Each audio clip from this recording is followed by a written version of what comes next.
आरंभ से ही श्री रामकृष्ण बड़े उदार दृष्टिकोण के थे। ईश्वर के विभिन्न रूपों के प्रति उनमें कोई भेदभाव न था।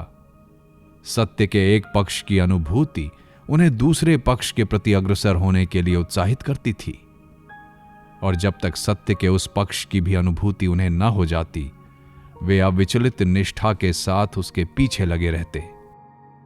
उनमें अब ईश्वर अवतार के रूप में पूजित श्री रामचंद्र के दर्शन की प्रबल लालसा जागी, अतः वे पूरी तीव्रता के साथ अपने जीवन में उस निष्ठापूर्ण सेवक सेव्य भाव को उतारने के लिए प्रस्तुत हुए जो हनुमान का श्री राम के प्रति था। इस साधना की समाप्ति पर उन्हें एक अपूर्व दर्शन हुआ, जो पूर्व प्राप्त दर्शनों से बिल्कुल भिन्न था और ऐसा सुस्पष्ट था कि इसकी याद उन्हें बहुत दिनों तक बनी रही। एक दिन जब वे पंचवटी में बैठे हुए थे, उन्होंने एक अनुपम सुंदर ज्योतिर्मय नारी मूर्ति को उत्तर की ओर से आते देखा। प्रसन्नमयी मुद्रा में वो उनकी ओर एकटक निहारती हुई धीरे धीरे निकट आने लगी। शीघ्र ही उनके अंदर ये विचार कौंधा कि हो ना हो ये सीता हैं, जिनका सारा जीवन राम में केंद्रित था।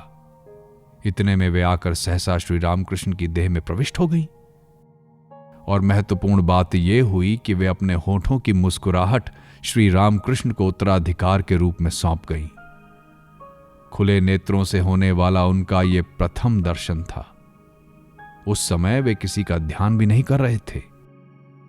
इस साधना की परिसमाप्ति अंत में भगवान राम के दर्शन में हुई।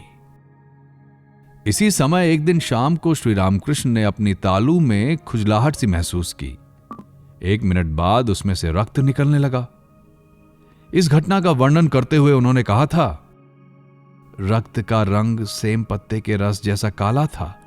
वो इतना गाढ़ा था कि उसका तनिक सा ही भाग जमीन पर गिरा और शेष दांतों से तार की तरह लटकने लगा। मैं एकदम घबरा उठा। सौभाग्य से उस समय काली मंदिर में एक साधु ठहरा हुआ था। यह समाचार सुन वो वहां आया और रक्त के रंग की तथा जहां से वो निकला था उसकी जांच करके उसने कहा, ईश्वर की कृपा से डरने की कोई बात नहीं है। इस रक्त स्राव ने तुम्हारा बड़ा कल्याण किया है।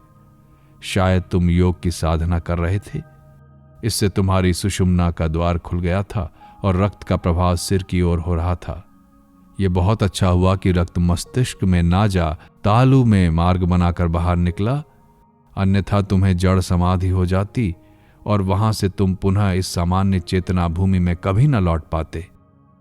ऐसा लगता है तुम्हारे शरीर के द्वारा जगन माता का कोई महान कार्य संपादित होना बाकी है, इसीलिए उन्होंने तुम्हारे शरीर की रक्षा की है।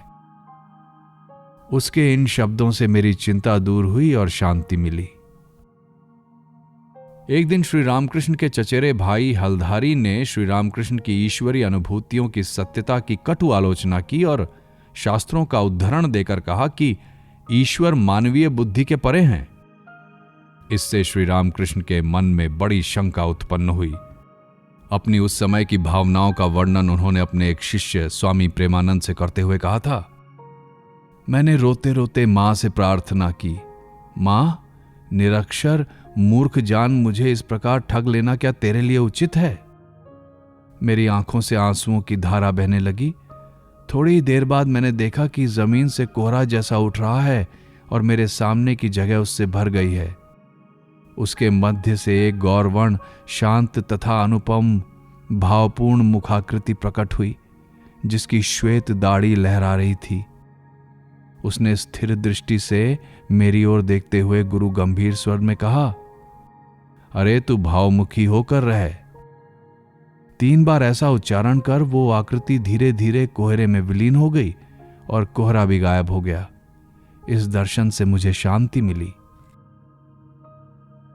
इधर कामारपुकुर में यह समाचार पहुंचा कि श्री रामकृष्ण पूरी तरह पागल हो गए हैं। ये खबर सुन माता चंद्रा देवी और रामेश्वर अत्यंत चिंतित हो उठे। ईश्वर प्रेम में मतवाले पुत्र को कामारपुकुर आने के लिए चंद्रा देवी ने लगातार पत्र भेजे ताकि उनकी यथोचित देखभाल हो सके तथा गांव के स्वास्थ्यकर वातावरण में उनकी तनी हुई नसें शांत हो सकें और वे स्वास्थ्य लाभ कर सकें। श्री रामकृष्ण ने आज्ञा का पालन किया और उन्होंने अपने को पुनः एक बार गांव के शांत और स्निग्ध वातावरण के बीच पाया। पर यहां भी अपनी स्नेहमयी मां तथा अन्य संबंधियों के विपुल स्नेह के बीच भी वे कभी कभी उस भाव में विभोर हो उठते जिसके वशीभूत हो वे दक्षिणेश्वर के दिनों में जगन्माता के दर्शनों के लिए छटपटाते थे। कामारपुकुर में 2 शमशान थे। उनमें से एक को चुन श्री रामकृष्ण ने वहां कठोर तपस्या करने का निश्चय किया और वे रोज वहां सारा दिन तथा रात्रि का अधिकांश भाग पूजा और ध्यान में बिताने लगे। जो भी हो, कामारपुकुर के कुछ महीनों के निवास ने उन्हें काफी लाभ पहुंचाया और वो शीघ्र ही सहज मानसिक अवस्था को प्राप्त हो गए। ये वृद्धा माता के लिए बड़ी प्रसन्नता और राहत की बात थी।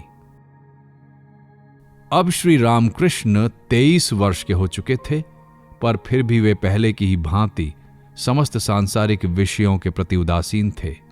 अतः उनकी मां और भाई ने उनका विवाह कर देने का निश्चय किया